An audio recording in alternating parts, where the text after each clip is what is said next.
अरे अरे अरे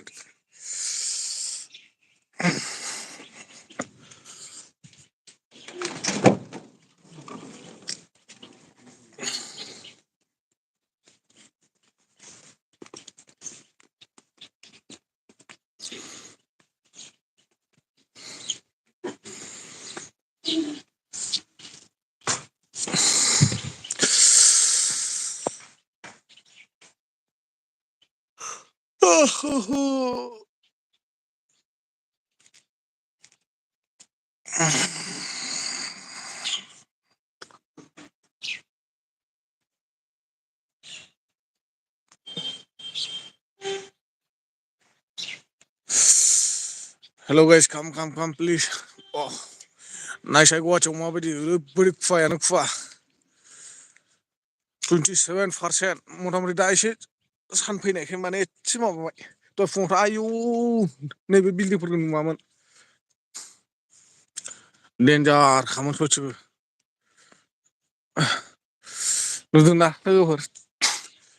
फुंजानि सिखारनानै दिनै एलबि होदों आङो मानि खारनाव होनबा ओरैबायदि खुवा खुदोंमोन माने नै दा आंनि खिथुनाव थालिर दंफां दंना आं सानफ्रामबो बेयाव भिडिअ खालामो सम लानानै माने मा होनो निउस लाबोबाय थाया नोंथांमोननो बेफोरखौनो नुवामोन दहाय फुङाव ओरैबायदि डेन्जार खुवा खुदोंमोन वेलकाम गाइस प्लीज कमेंट करो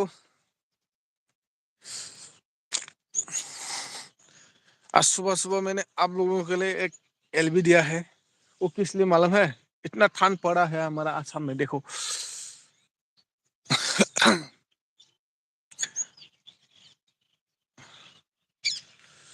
इस तरफ देखो अभी भी वो दूर दूर का घर दिखाई नहीं दे रहे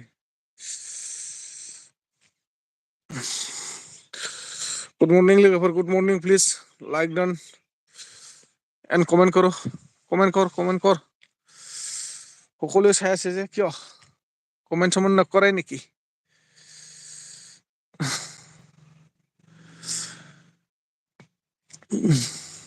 देखो आज कैसा है मौसम गुवाहाटी में अभी सूरज आ रहा है इसलिए थोड़ा साफ हो गया नहीं तो सुबह सुबह इतना ज्यादा था बाप रे बाप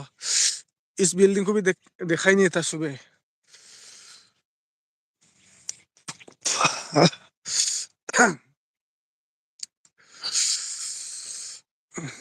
कमेन्ट खालामला लोगोफोर रावबो इदिल' नायखाबाय थानोसै प्लिज कमेन्ट खालामना अननानै बारा गोबाव होआलै 10-15 मिनिटसोल' होगोन एसे रायलायदों दे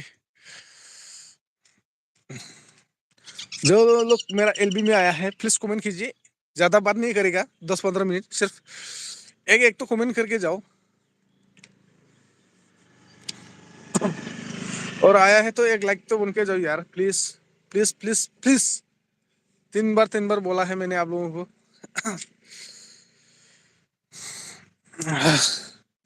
क्योंकि आज सुबह सुबह उठ के मैंने एलबी दिया है ना आप लोगों को थोड़ा मौसम दिखाने के लिए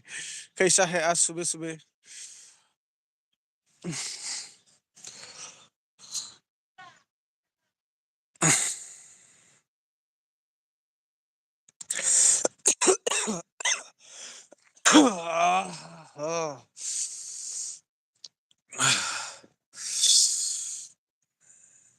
जी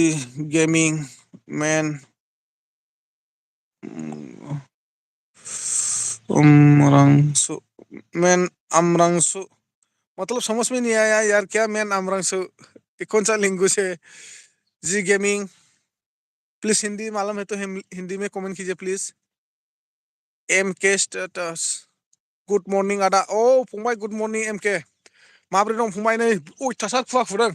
आं दिनै लोगोफोरनो एसे देखायनो होननायनि थाखायसो माने एलबि लावदों दहाय फुङाव डेन्जारमोन माने नैबे थालिर दंफांफोरखौ सिनायनोमोन ओरैबायदिमोन माने आं एसे लेट जाबाय माने तारमाने एसे सान्दुं ओंखारबाय नालाय हजों नोंसिनिथिं खुवा खुवाखै नामा फंबाय एम के स्टेटास नै सान ओंखाराखै एसे साबस्रांबाय माने अयथासारसोमोन ओरैबायदि गोजांदों माने दा हनै इथिंबो एसे नुहुरबावसै न'फोरखौ फिसा फिसानो दहाय फुङाव माने गैस्रायामोन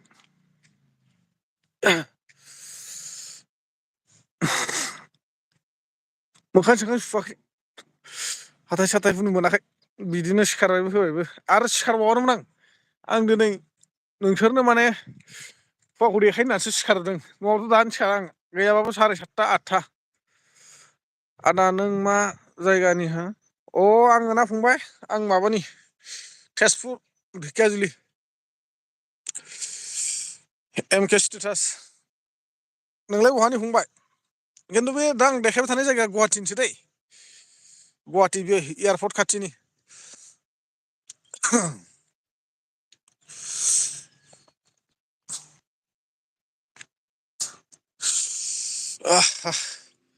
ओरैबायदि थान्दालै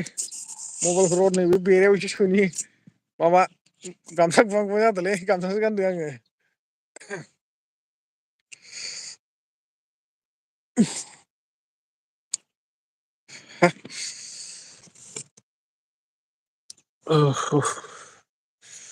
दाबो खुवाब्रा ना नै ओरै उनजों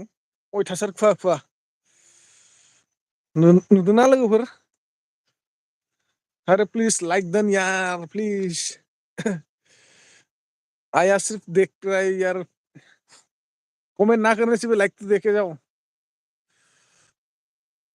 ओहो इतना सुबह सुबह मैंने उठ के आप लोगों के लिए एलबी आया है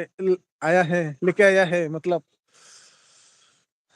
ৰাতিপুৱা মই আপোনালোকৰ কাৰণে তো এলবি আনিছো আপোনালোকে আহিছো যেতিয়া এক লাইকটো দি যা please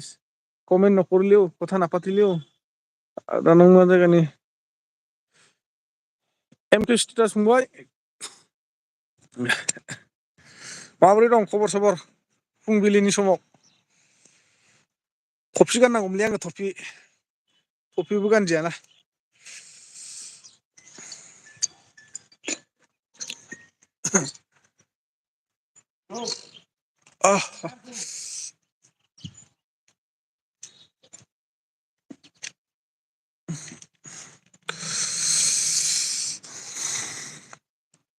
Hello everyone, how are you? Good morning. Please comment and like then open live.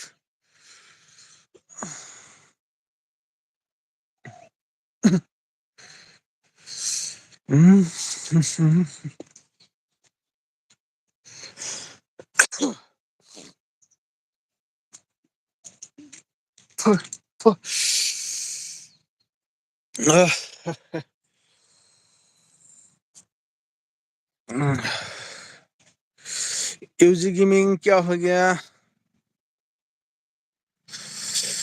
Main अमरांशु comment किया था आपने क्या बोला था समझ में नहीं आया यार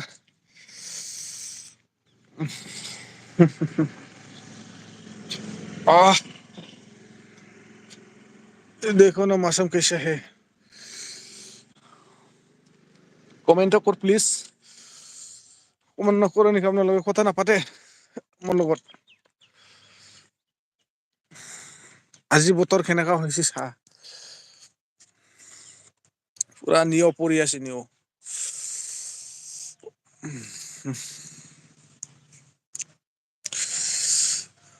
सर्दी लगेगा सर्दी खांसी आएगा मुझे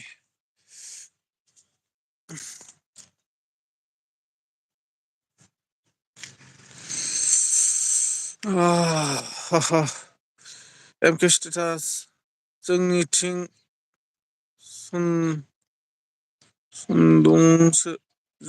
सुन्दुंसो आदा आं राङापारानिसो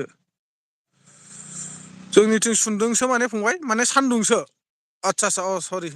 SUN होदोंना सान्दुंसो राङापारा मा जायगा फंबाय आंनाबोथ' जोनोम जायगाया राङापारालै आंनि जोनोम जानाया नेट स्ल' जादों आंना नेट स्ल' जादोंना फंबाय MK स्टेटास राङापारा मा जायगानि देलाय जुगिबिल माइनावस्रि ओरैजाय गामिनि नामा दुर्गापुर फाहारपुर लाइगांपारा माइनावस्रि गामिबो दंखायो जुगिबिल बेफोरबायदि गामि दंना सानदुंसो दुंदो आरो ना होमबा फंबाय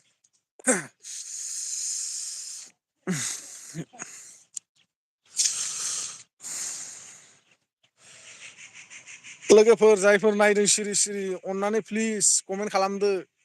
बांद्राय दा खालाम दे मोनसे मोननै खालामहरदो रायलायनि गोजोन फुंबिलि समनि आरो फैबाय जेला नायबाय जेला लाइकखौ होनानै थां प्लिज अननानै आं नोंसोरखौ साब खालाम माबा खालामबो होना दे ना साबा बे नोंसिनि सायाव होयोब्ला होदो होआबा जेबो नङा खिन्थु लाइकखौ होनानै थां अननानै ना मा होनो एमके फंबाय एमके स्टेटास बायना लादो आदा टुपिखौ अ टुपि दंमोनलै फंबाय आं माने लाबोनाय जायाखै हो नै रुमाबो जायगायावनो दंखायो नै आं लामायावनो दं नै बे रुमावनो बे दंखायो माने नानि फुं फुं नायलाय नायलाय नायलाय माबायदि फुवाया नै अयथासारसो फुवा देखायनो होननानैसो लाबोदां एलबिखौ माबा होआमोन आङो गुड मर्निं थुलुंनि अके अके मर्निं नानि माबोरै दं फुंनि समाव गोजाङासै नामा गोजाङा जायो मानसिया गोजांनानै मा जागासिनो दङ सुइटारबो गाननो रोंदिया बाहेरायावसो ओंखारना ओंखारदोंमोन आं दा बिदियाव सिखाराथ' खैथा जाखो टाइमा 7:30 आं गैयाब्लाबो 8-9थायावसो सिखारो फ्रायानो आं दा माने सिखारनायनि माबायानो गैयामोन बाहेरायाव ओंखारनो होननानैसो ओंखारबाय आयौ खुवा नुबाय दाथ' नैबेफोरखौ नुदोंना नैबे न'फोरखौ दहाय फुङाव जेबो नुवामोन नैबेयाव आं थानानै सम सम भिडिअ लाबोबाय थायोना बे थालिरखौ नुवानोमोन माने बिनिफ्रायनो बे थालिरखौ नुवामोन दहाय फुङाव ओरैबायदिमोन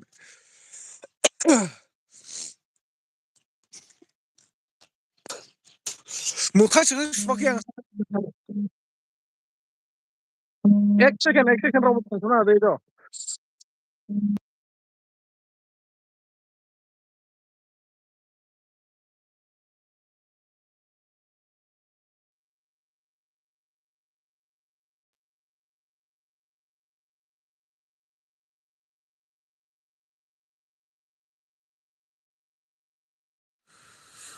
अ सरि दे लोगोफोर ओइ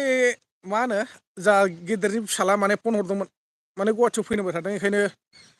फन खालामहरदोंमोन बियो एमके स्टेटास इमान गोजांनायाव औलै फंबाय गोजांनायावनो देखायबाय र' अननानै मानसिफ्रा बेखायनो लाइक होनानै थांदो होनना बुंदां माने फुं समाव नोंथांमोननो एलबि लाबोनायनि थाखाय थुलुनि अफिसियेल नानि मावजि जोंनियाव खुवा गैया नोंसिनाव खुवा गैया बेयाव फुदुंलै अयथासारसो थुलुनि मावजि मा होनदों खोनाला दादा मुद जानो खोनाबायना खोनायाखै फन हरफिनलाय सोरबा खोनादोंना खोनायाखै दे थाबनो हरलाय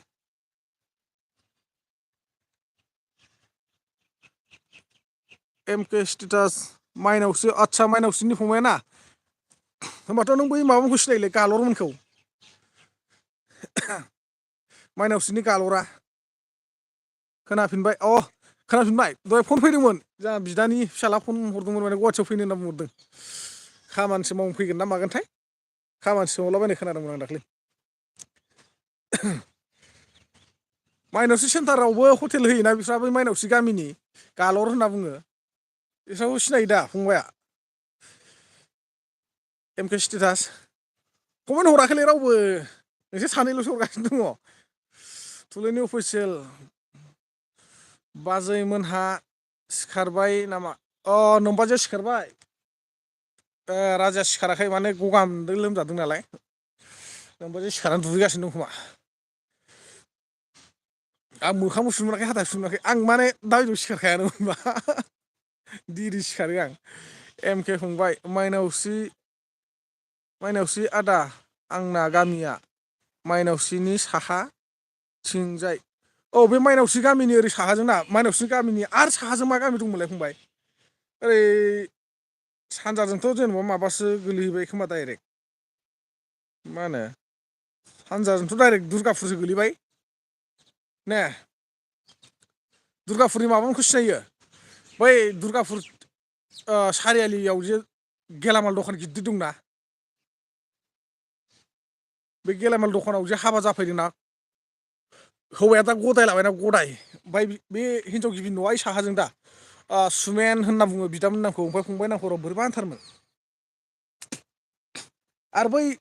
सनापुराव ओरै सानजाहा थांनानै सनापुरा सान्थिफुरमोनलाय बेयाव मिल दंना लामायाव ओरैजाय माइनावपारा हाबलांनाय लामायाव बे जोंहानि आलासि गोजा न'नि जाजोबो थुलेनि अफिसियेल दाना सना नों रागा खराथार नामा रागा खराथार आरो मोजांबा मोजां गाज्रिबा गाज्रि बिदि आरो इन्जयबो जाय बिथांमोना इन्जय खालामो आरो बिथांमोनजों इन्जय खालामो जायफोर मिनि खुसि रायलायगोन बिसोरजों मिनि खुसि रायलायगोन जायफोर रागा जोंगोन आं बिसोर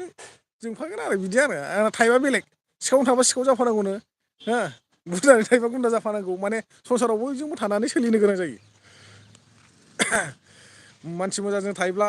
मोजां जानांगोन मानो होनबा जोंनि थाखाय मोजाङानो मोजांसिन नङा होमबा जोंनो मोजांसिन नांगौ बेखायनो जोङो बै किसुमान गाज्रिफोरखौबो मोजां लाबोनो थाखाय जोङो बै गाज्रिजोंबो लोगो जानो गोनां जायो खिन्थु बिदि होननानै गाज्रि खामानि दामाव दै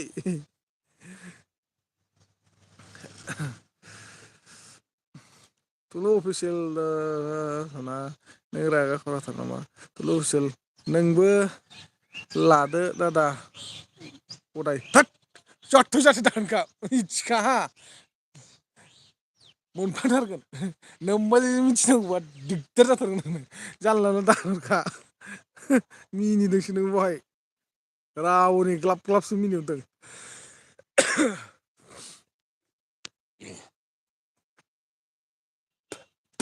नाङा आंना 11 बोसोरनि फिसाजो दंखायो नों स्टेटासाव नुखादों दाख्लै वाट्सएपाव आरो दा 8 बोसोर 9 बोसोरानो जायासै नै फिसाला दंखायो मानो नांबावगौ आंनो बे सानैयानो नायग्राबा आंखौ नायखागोन 10 जन हिनजाव गदाय लानानै आङो मा होनो संसारखौ जाबाबो गोजोनै मोनजाखाया आरो बैसोरजों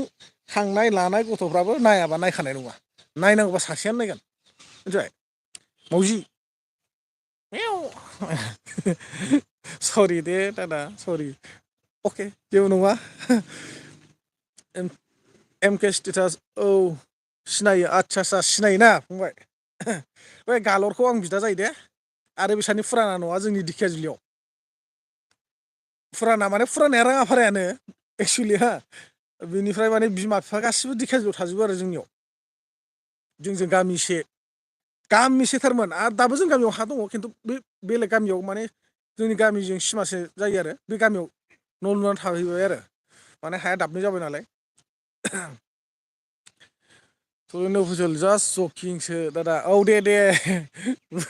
बुजिदों जकिंआव जकिं खालामनांगौ मिथिबाय मोनबा नों लाहैदो दे थुलुन मावजि हाबायाव माबा हरगोन दे आङो अमा मासे बैनाय गोदान लायनो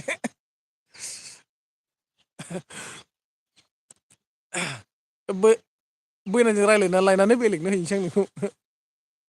एम के स्टेटास हरगासिनो आं के बड'जों फैनो हरगासिनो आं के बड' फैनो के बड' आं के बड' औ वेलकाम फंबाय के बड' माब्रै खबर सबर गुड मर्निं फंबाय आं माने नोंसोरनो दहाय फुंनि खुवाखौ देखायनो होननानैसो होदोंमोन आंबो हास्लाबबावदिया माने टाइटेल बानायनाय डिसक्रिपसन लिरनाय आरो थामनेल बानायलायबावदोंना आङो बेयाव हास्लाबासै माने न'आवथ' दहाय फुङाव बिराद मोजांमोन माने ओइ आंनि उनजों थानाय बिल्डिंफोरखौ नुवानोमोन माने न'फोरखौ बेखौसो नोंसोरनो देखायनो होननानै लाबोदों दिनै फुंजानि एलबि लाबोदोंमोन नङाबा बिदि लाबोफेरा आरो सिखारनायबो टाइम जाखायाखैमोन आंहा फंबाय माब्रै के बड' फंबाय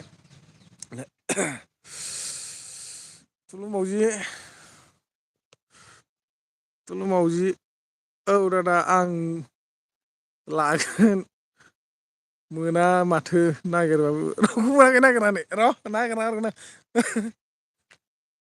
ओइलाय नै ओरै फंबायमोन दङ सानै के बड' दङ जोंहा ओमफ्राय मा होनोमोन एम के स्टेटास फंबाय दङ फसायबा नायना लानो इसोरखौबो नामा फंबायमोन थुलुनि अफिसियेल दंफैयो आंनाव नायलाय नोंसोरो कमेन्टआव केबर' लाइमोन देरा दलाफारा आरो लाइमोन देरा ओरै राङाफारानि दलाफारायावथ' राङाफारायावनो दं हेमान्थागुरि जोंनिया गनेशपुर आदसा नंगौ नामा केबर'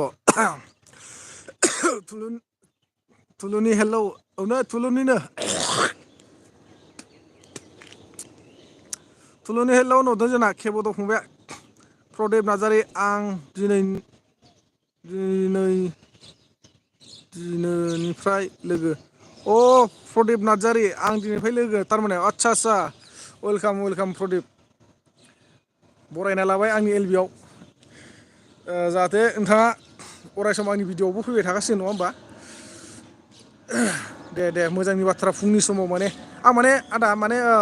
बिदि फुंजानि एलबि होफेरामोन आरो आं दा सिखारनाय टाइम जायाखैमोन आरोना दिनै बिराद अयथासार खुवा खुदोंमोन माने फ्लाइटआनो खारगासिनो दङ फ्लाइटखौनो नुवा गोजौजों माने आं एयारपर्ट गुदियावनो थायो नालाय खाथियावनो दैमा सेराव ब्रह्मपुत्र दैमाफोराव खोनाबायना प्रदिप आदा बहानि जाखो ओमफ्राय प्रदिप आदाया जोंना थुलुनि मावजि थोर लाजाया बिसोरखौ लाजाया नोंसोरखौ लाजाया होनलाय फंबायमोन थुलुनि मावजि हेलौ प्रदिप जयेन जादों आंजों ओइ खिन्थु नानि आं रोङा नोंसोर बोरै जयेन जागोन दा आं ब्लु होनो रोङा देलाय माबायदि होयो नानि खोन्थाहरलाय ब्लुखौ दाख्लैबो बेसेबां मानसिफ्रा ब्लु होदोलै होनना बुंबाय थादोंमोन मादि होयो नानि ब्लुखौ खोन्थाहरलाय कमेन्टआव केबद' आदायाबो जि मा रायथिना होयोथाय आं एम के स्टेटास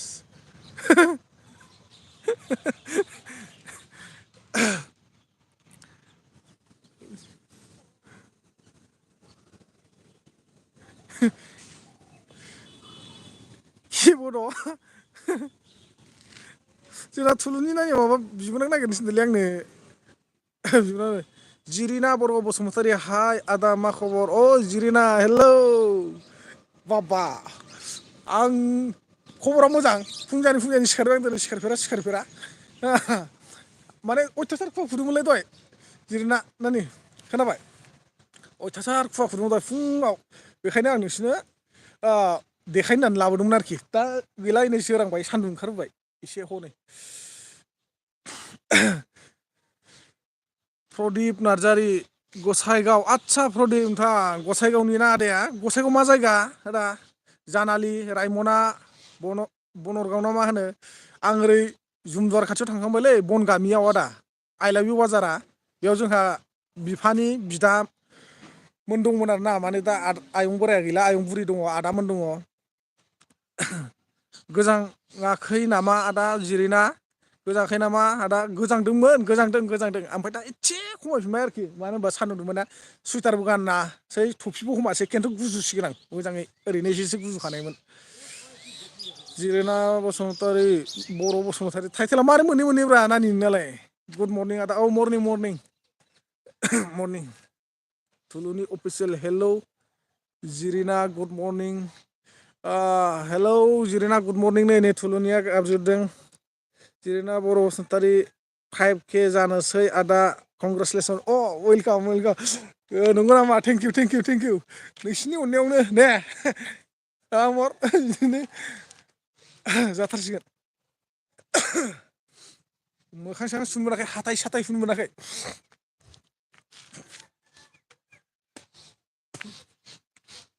दहाय फुङाव नैबे थालिरखौनो माबाब्रा माथो ओरै गिदिंबा ओरै दिगदारलै नैबे खिथुनि बिल्डिंआवनो थायो आं बे खिथुनि बिल्डिं बोरायाव केबद' प्रदिप प्रदिप नार्जारि आदा केबद'आ नोंखौ गाबज्रिहरदों आदा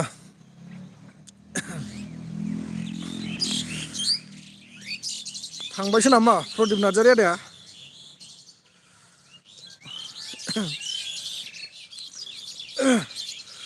दाउस्रियाबोलाय मा दावरावलै थुलुनि अफिसियेल देनां दावखोलांब्ला जोंखौ बावलांनाङा दे दादा। आरे बावाथ'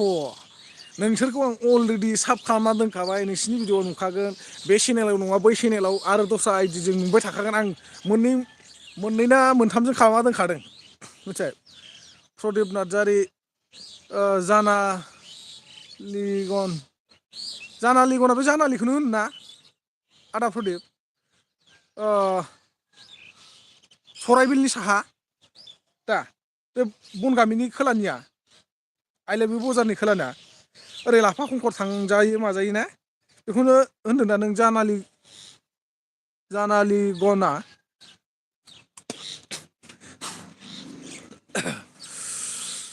बे थुलुन नानिया माबाखौ ब्लुखौ बोरै होयो खोन्थाहर होनना बुंनाया कमेन्टआव ना बै थ्रि दटआव थुनांगौ थ्रि दटआव थुनानै बबेयाव थुनांगौ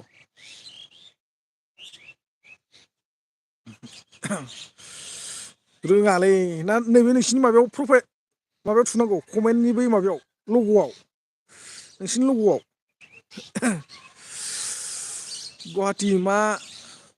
लायनो थांदों हो आदा अ आं फंबाय गुवाहाटियावनो थायो हो बे एयारपर्ट खाथियावनो थाखायो आङो बेखारलै फंबाय ओरैनोसो थाफैयो जिरिना बर' बसुमतारी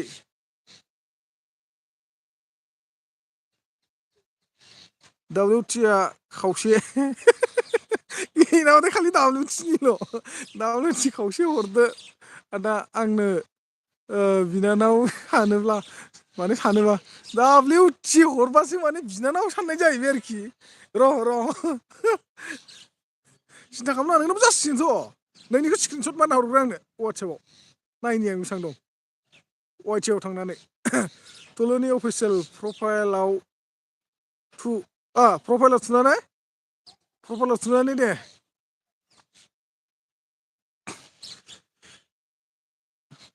प्रदिप नार्जारि अके आदसा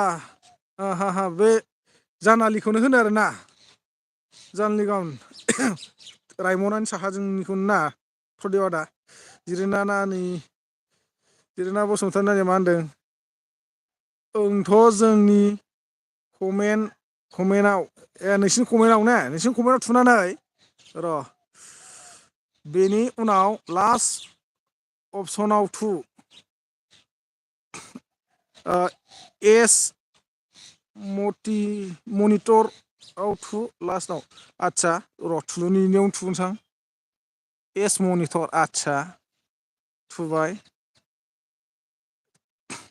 स्टेन्डार्ड मनिटर मेनेजिं मनिटर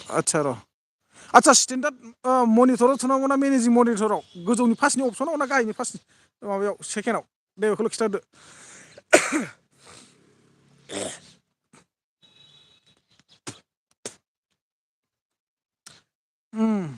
बावनो मा बावनो बेलाय फार्स्टनि अपसनाव ना गाहायनि अपसनाव होनदां स्टेन्डार्ड मनिटर मा होनदोंमोन र' नायफिननि आं बावलायलांबायलै मेनेजिं मडेरेटर हा ओमफ्राय स्टेन्डार्ड मडेरेटर दङ बबे मोनसेयाव मेनेजिंआव ना स्टेन्डार्डआव गाहायनियाव आदसा गाहायनियाव अब्ला सोरखौ होनो लाखिफिननायखौ रोङालै आङो खिन्थु बोरै लाखिफिनगोनबा ओमफ्राय गाहायनियाव माने लोगो जालायथारगौ आरोना नोंसोरो सयजनल'सो दं नोंसोरो आं दा हरगोन र' आदा नों नायबानो जाबाय आदा दे दाहाय हर स्क्रिनसट मारनानै नायनि आं नोंनि WTखौ थुलुनि आंखौ हाइट थुफ्लांगोन नोंखौ हाइट थुफ्लांगोन आरो हाइटआबो बोरै जायो ओमफ्राय आं बुस्थुखौ बोरै लाखिफिनगोन दे बेखौसो सिन्था नांदों आं ओरैबा मैयासो मनि एप्लाइ खालामना फैदों आंहा थुलुनि अफिसियेल दे होलाय नांला होलायनांला सयजन दङ ओरै मामोनलाय दहायनि आदानि नामा प्रदिप आदा थांखोसो ना माखोसो लोगो जालायनो हागौमोन नोंसोरो नैबे जिरिना बर' बसुमतारी थुलुनि अफिसियेल बिसोरखौ एसे सहाय खालामबावनांगौमोन। ओमफ्राय ओरै केब'दमोना ओरै राङाफारानि सनितपुर जिल्ला तेजपुर खाथिनि देनां बेरायनो थांबा हाबलांगोन आदा नोंसोरनिथिं औ फै फंबाय हाबफै जेबो नङा कन्टेक्ट खालाम। आरो आंबो नोंसिनिथिं रांफोराव थांबा हाबहैगोन दे। आंथ' थांबायानो थायो सम सम रांफोराव। बे लास्टावनो थुफिन नांगौ लाखिफिनब्लाबो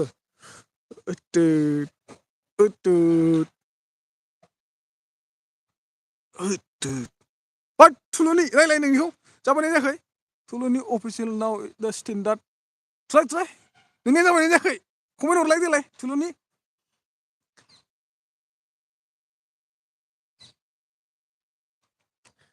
मावजि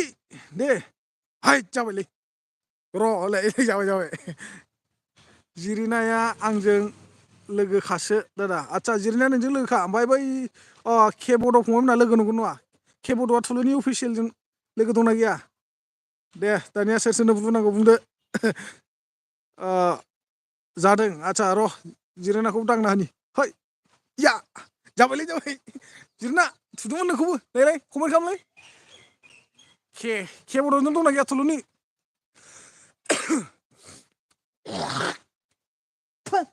बुब्रासो जासिगोन खोमालै बोरो जिरायनायानो जादोंना जायाखै माथो हराबो जाबाय हा हा हा हा हा हा नुदों गावहाबा मोखां खोबथे खोबथे एलबि होबाय थायो थुलुनि अफिसियेल केब'द' लोगोखा आरो केब'दआबो लोगोखा ओमफ्राय र' प्रदिप नार्जारि दंना गैया प्रदिप नार्जारिया लोगो दंना गैया ना प्रदिप नार्जारिना चेनेल दंना गैयाब्रा बोरै नायोब्रा बेखौबोलाय हाइट इज अन दिस चेनेलाव होबाथ' गाज्रि जागोनदां हाइट खालामनायसो जागोन बियो फिन मेसेज र' प्रदिपखौ नायनि आं देलाय नायलाय जोंना बै सासे फंबाया अबाव खारखोब्रा केब'दआ दहायनि बै फंबाय सासेया अबाव थांखो मा नाम मोनलाय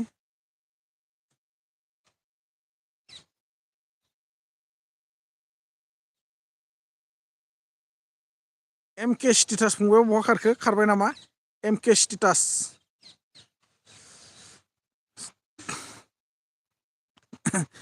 जिरिना बर' बसुमतारी आदा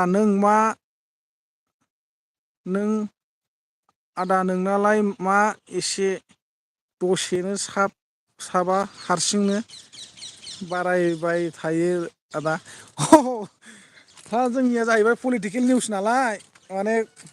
कन्टेन्टनि सायावसो मानिमोन जेसेबांनो कन्टेन्टआ नोंहा मोजां जागोन एसेबांनो नोंखौ हमना ला इउटुब कम्पानिया माने गोदान भिवार्सफोरनो राननानै हरगोन हमनानै ला दा जेनेबा नोंथ' आंजों माबायाव एलबि आव लोगो मोनलायनानैसो जेनेबा साब खालामलायनाय नङा होमबा थिग माने नोङो आंखौ एलबियाव लोगो मोनाबाबो सानसे नोंनाव आंनि माबायाव मोनहैखागौमोन दिनै नङा गाबोन नङा समफोरबाबो माने कम्पानियानो नोंसिनाव माने रानना हरखागौमोन आंनि माबाखौ लिंकखौ अब्ला भिडिअफोरखौ आरो अब्ला नोंसोर बै आंनि भिडिअखौ बा कन्टेन्टखौ मोजां मोनोब्ला नोंसोर बे समावनो साब खालामना लागोन बेफोरबायदि आरो माने कन्टेन्टनि सायावसो आरो बेफोरनि खामानिया बुहुद खामानि दङ माने हा क्रमआव हाबनानै गोबां खामानि मावनो गोनां जायो सेटिंसनि खामानि थायो ओमफ्राय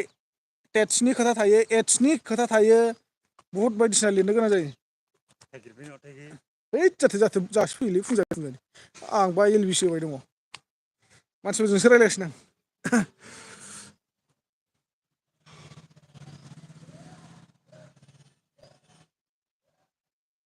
जिरिना बर' बसुमतारी दा नोंनालाय मा एसे फैयो हा जिरिना नानि मैयाना गैयाबाबो 130नि गोजौआव दङ मैयानि मोनसे भिडिअ दं दानि नायबा 4.71 के मोन 4.72 के मोन ओमफ्राय फाइभआव जाथारसिगोन ना आरो मैयासो मनि एप्लाइ खालामना फैदों आङो थुलुनि अफिसियेल गैयामोन आं लोगो खालामबाय प्रदिपखौ आदसा दे प्रदिपखौ लोगो खालामबाय चेनेल दंबा प्रदिप ना थुलु मावजि थुलुनि अफिसियेल जिरिना नोंनियाबो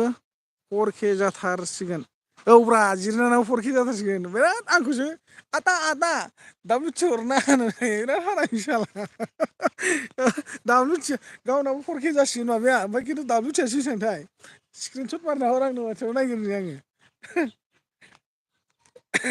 ओमफ्राय बिदि होननानै बे सिगां मालाबा स्क्रिनसट मारना दोननायखौ हरलै नोङो जिरिना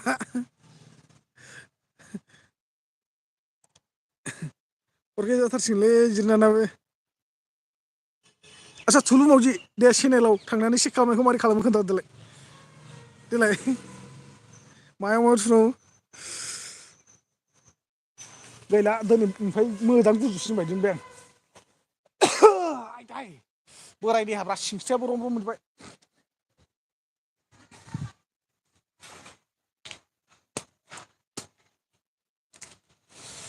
फुंनि सुदेम समाव बेलासिनि रैरुब महरा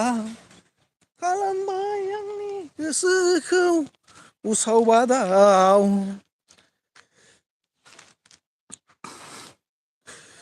केबद' जिरिना बाजै गुड मर्निं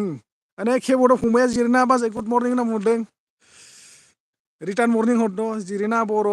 बसुमतारी ओं आब' थुलै 400 नांगौ 400 नांबावगौ 4K जानो 400आथ' दसे जायो नोंहाथ' मालाय जै एलबि होबाय सिरि खोनासंग्रोबाय थायो आं प्लिस गाइस जिरिना नानिया बिराद प्लिज लाइक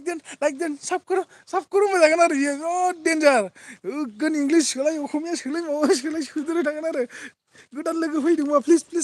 लोगो खालामदों होनबाय थागोन बिराद अन जिरिना बसुमतारी जिरिना बर' के मर्निं केबद' फंबायखौ मर्निं जासिहरफिनबाय जिरिना नानिया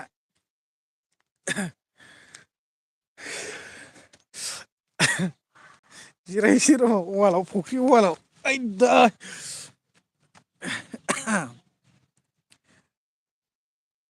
आंहा रोङा नालाय आदा रोङियानोथ' मानोबासो होथारो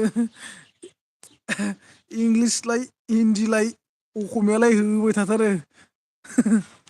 रोङासो जिरिना बर'सो नोंखो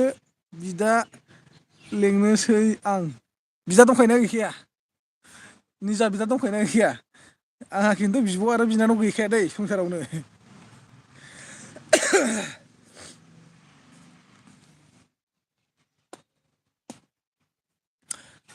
थांखुसो जानो लुबैयोमोनलै आं थांखु जायोलै लोगोफोर मिथिबाय गाज्रि मोना दै थांखु जानाया देन्जारथार आङो ओरैयावबा खिन्थु जानला मोनला गैया आरोना माब्लाबा ओरैनो BIR खौ लायो सम लानानै गाज्रि मोना नोंसोरो गैया आंना जिउआव बिदा गैया जिरिना बर' फंबायलाय फंबाय दंना गैया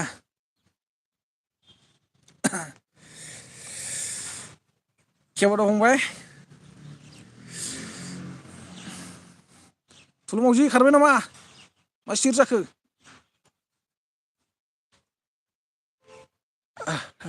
49 मिनिट जाबायलै माथो लोगोफोर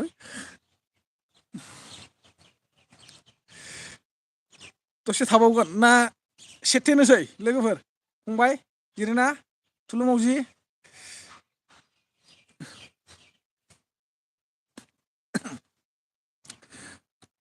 ओमफ्राय दिपक आदा सेथेनोसै नामा ना दसे थाबावगोन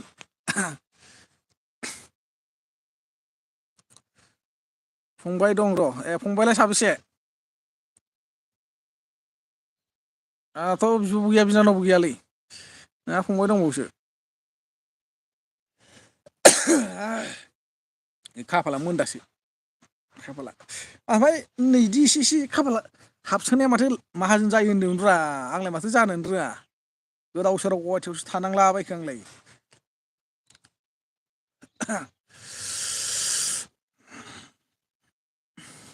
बर' दे आदा नोंनि कन्टेक्ट नाम्बारखौ हर फंबाय कन्टेक्ट नाम्बारखौथ' बिदि माबोरै हरनो एसे उसुबिदा जायो डिसक्रिपसनाव आंनि चेनेलनि आंनि प्रफाइलनि गाहायाव अके खालामनानै डिसक्रिपसनाव चेक खालामलाय अब्ला मोनगोन फंबाय मानोबा नांगौमोनबा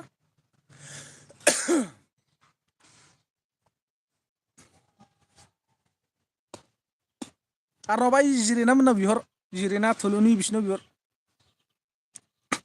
खोनादोंना फंबाय बेबायदि थोंजों हरनो हाया दे दुखु दामोन माने मनि एप्लाइ फैबायना आंना नङाबालाय हरजागौमोन जेबो नङा नों गाज्रि मोननो नाङा थेवबो लोगोखा जिरेना बाजै आरो थुलुनियाबो औ बिसिनावनो बिहरदो फंबाय दे कन्टेक्ट नाम्बारफोर दंबा कन्टेक्ट खालामनानै डाइरेक्ट बिहरबानो जाबाय आरो राङाफारा मानसियालाय खाथि खाथिखाना जोंलाय जिरेना बर' बसुमतारि सानै फंबायानो सानै दंबावो नामा थुलुनि आं साहा लोंदोंमोन आदसा साहा लोंदोंमोन दे लों दे सिनि सासो लोंखागोन ने गोसोआव लाखा नोंसोरो जेब्लायबो माब्लाबा जुदि आं नोंसिनिथिं थांबाय बायोबा लोगो मोनोब्ला आदा सिनि साहा लोंलांफैनानै माब्लाबा दाजासि आंनो दे बिराद गोजान सोमोन्दो दं आं सिनिजों जागोन जोंहा जाहांगोना जागोन माहाजोन दालाय नों माहाजोन जाहांदोना अबाव माहाजोन जाहांनाय नुहुरखोलै जिरेनाया बा माहाजोनसो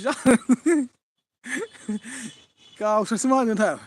गावस्रासो मालाय सानफ्रामबो एन्जर बेदरबो जाबाय थायो जिरेना मोना खोनादोंना थुलुनि केब'द' जिरेना मोनाना सानफ्रामबो एन्जर जाबाय थायो मालाय बैनाया नागिरबाय थायो खदाल लालायनानै बाल्थिं लानानै बाल्थिं दामलांबाय थाबावगोनसो ओमफ्राय गावहा खिथु एलबि होलांबाय थागोन आरो बिरादथार केब'द' आंनो एमके स्टेटास आदा नोंनो एमके स्टेटासा आदसा चेनेला मोननै दं नामा होमबा फंबाय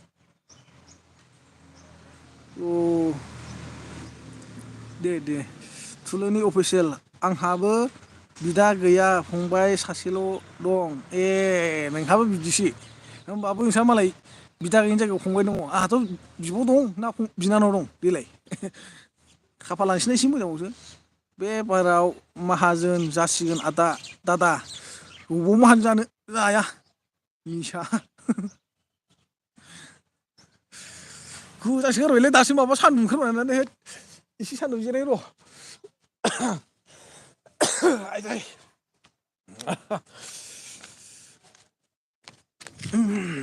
सान्दुं जिरायबायलै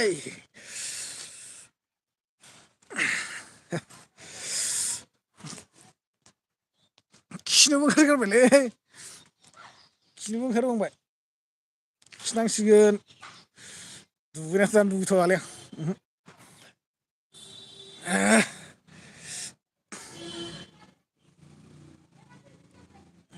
आं दुगैनो बानानैनो खिनोबो बायो थाबनो बेखायनो मोदोमा गैला बुगालांजोबबाय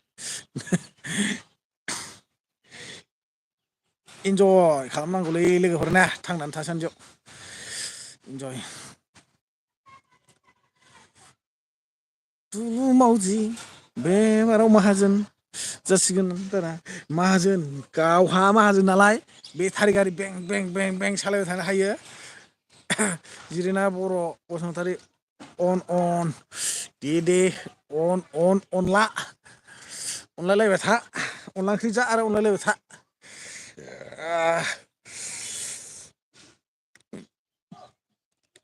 सोदोमस्रिया एलबि गासिनो दंखोमालै थुलु सोदोमस्रिया एमाव फाग्ला नोंसो लोगो जाहैनांगौ ना फिथिंलायनाय जौ लोंनो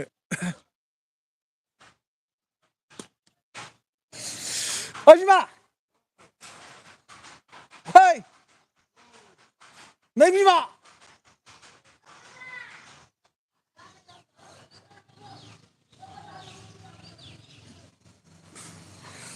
थेमाद्रामखौ लाबोलै थेफाद्रामखौ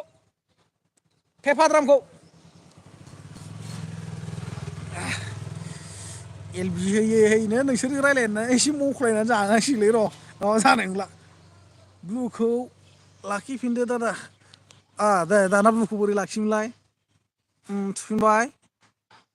hot remove as standard monitor remove as standard मनिटराव थुफिननांगौ नामा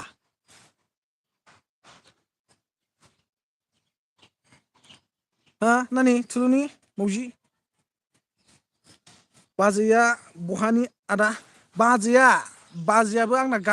गामि सिनिनोखा न' सिथला मोनसेनिखा एकदम उसुंसेखा उन्दैनिफ्रायनो गोसोथोलायनानै हाबा जाखानायखा जों हो नोमबाजैखौ नायनोबा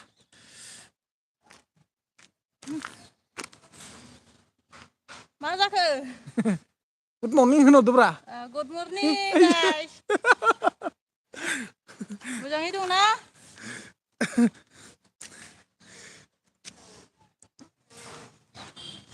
लाखिफिनदो आदा बाजैया बहानि आदा नुबाय दा देखायलाय बाजैखौ नुबाय दा जिरायना नों बाजैखौ थुलुनि अफिसियेल एमावा हा एमावा औ एमावखौ लोगो मोनदोंमोन remove as standard monitor remove as standard मनिटराव थुफिननांगौ ना थुलु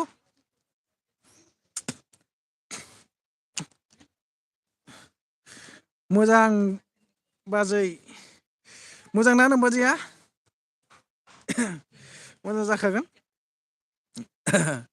मोजां मोनलायना लानाया मोजां जाखायो जिरिना बर' जा साइजखा बाजैया नंगौ साइजथ' आरो मालाया साइज नुदानोलै आंहा नुयोलै आं साइज नुबानो जाबाय र' थुलुनिखौनो बन्द' खालामग्रोनि होमबा जाबाय नामा थुलुनि जाना जायाखै दे मेसेज कमेन्ट हरफिनलाय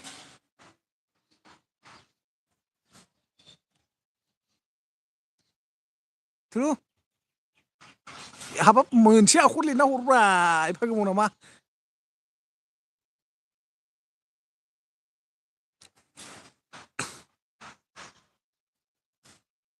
येस बा येस नो बा न'ल' लिरना हरलाय दे थाबनो आइदे हा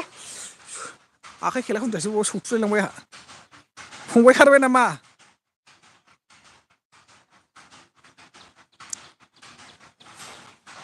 जाबाय थुलुनि अफिसियेल बाजैया जा साइजखा नोमबाजैया साइजब्रा जिरिना बर' ब्लुखौ बोखारसै दे नानि रावबो गैखाया सोरजों लोगो जानो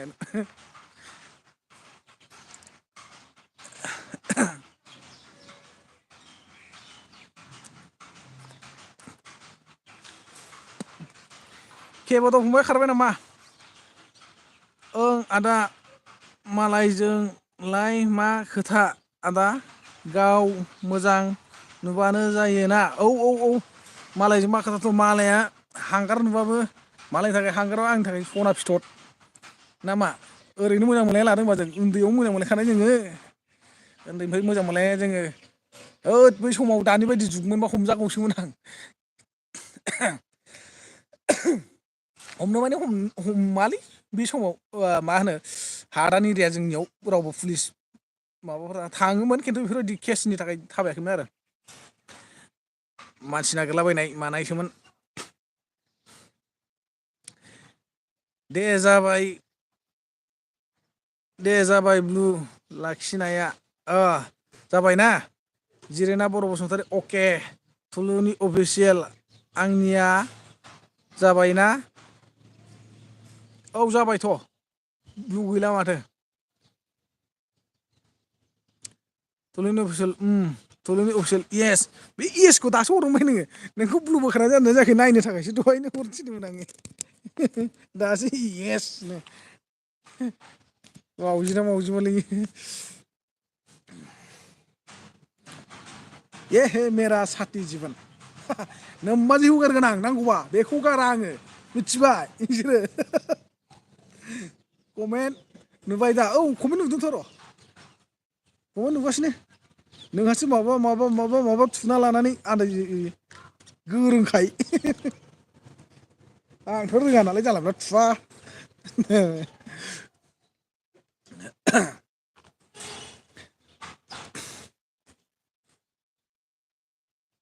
बा बे कमेन्टफोरखौलाय जेनेबा हाइड खालामनायखौ खुलिफिननो हायो ना हाया बोरैबा जुदि हाइड खालामनो थांबा थुलुनि ना निजिरिना इउटुबाथ' मोनसे दङ नै बे एएस मनिटर माने बे ब्लु हरग्रानि गोजौआव हाइड इज अन दा दिस चेनेल दङ बे हाइड अन दा दिस चेनेलाव थुबाथ' बेथ' हाइडसो जागोनलै कमेन्टआ नामा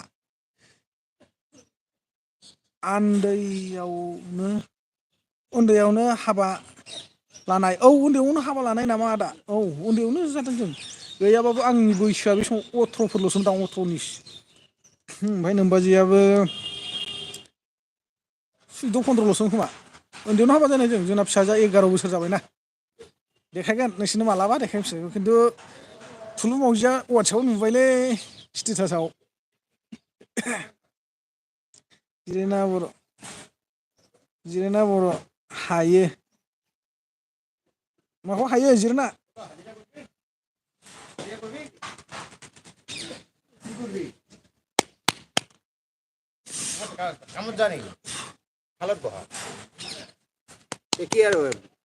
এইটো এইটোৱে কৰি আছা ইমান চিঞৰি চিঞৰি কৰি আছা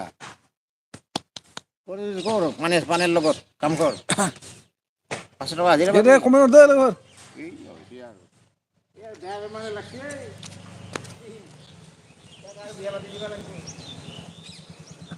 আপোনাকে এটা বিচাৰি দিম আৰু আপোনাৰ কাৰণে আৰু এটা বিচাৰি দিম ৰ বৌৰীৰ লগত যাবি গম পোৱা নাই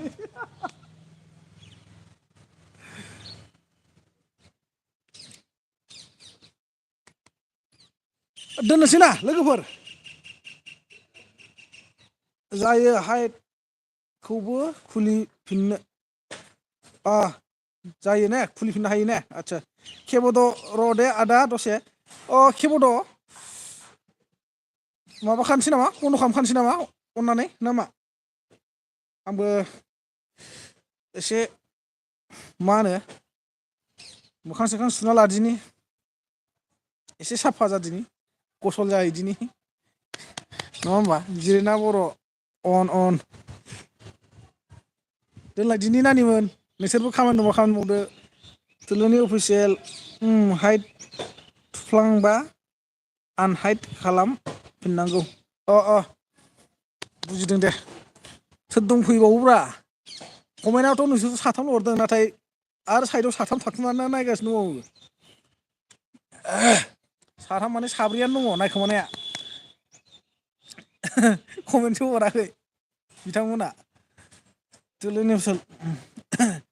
जिरिना बर' बसुमतारी अके लोगोफोर ना अब्ला फंबाय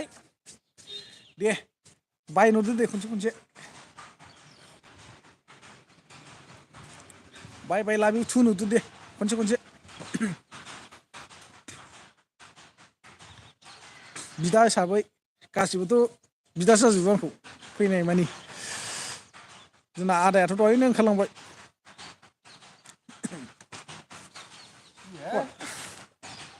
एलबिडियासो र'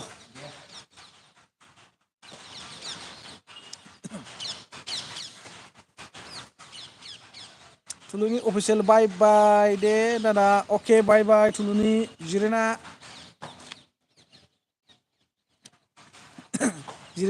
केब'द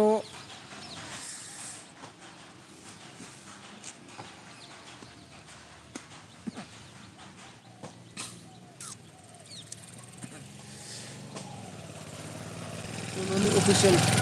टाइगारालाय मा जाखो माखौ टाइगारा